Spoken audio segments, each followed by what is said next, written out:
তো দেখো বন্ধুরা, এখন বাজে কটা, 2:30 বাজতে যায়, আর আমি এখন ভাত বসিয়েছি, ওখানে ডিম সেদ্ধ বসিয়েছি, এখানে হচ্ছে বেগুন, আর এটা হচ্ছে আমি এখন একা রান্না করে খাবো। হচ্ছে তোমাদের দাদাভাই এখন নেই, তোমাদের বলেইছি যে ও সকালে বেরিয়ে গেছে, মানে 9:30 10টার দিকে বেরিয়ে গেছে।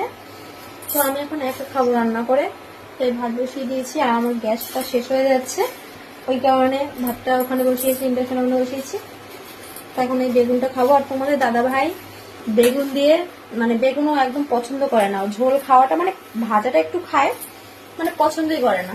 তো আমি ঝোলটা একটু বেশি ভালো খাই, আর ভাজাটাও ভালো খাই। তো তোমরা যারা যারা দুপুরের খাওয়া দাওয়া কমপ্লিট হয়নি তারা অবশ্যই আমার বাড়িতে চলে আসো। আমার হাত থেকে এক্ষুনি ফোনটা পড়ে যেত, কি সর্বনাশ হচ্ছিল। বেগুন দিয়ে তোমরা ডিম রান্না করে খেয়েছো? খাওনি। তোমাদের দাদাভাইকে একদিন খাইয়েছিলাম, ও খেয়ে এত গুণগান করেছে যে তারপর থেকে আমি আর ওকে বেগুন দিয়ে ডিম রান্না করে খাওয়াই না। কিন্তু আমার ভালো লাগে, মা ছোটবেলা থেকে করতো, তো আমি খুব ভালো খেতাম, কিন্তু আমি করতে পারি না, আমার বেগুনটা কি পুরো ঘাটাঘাটি হয়ে যায়। কিন্তু আমার মা খুব সুন্দর। সবাইকে টাটা।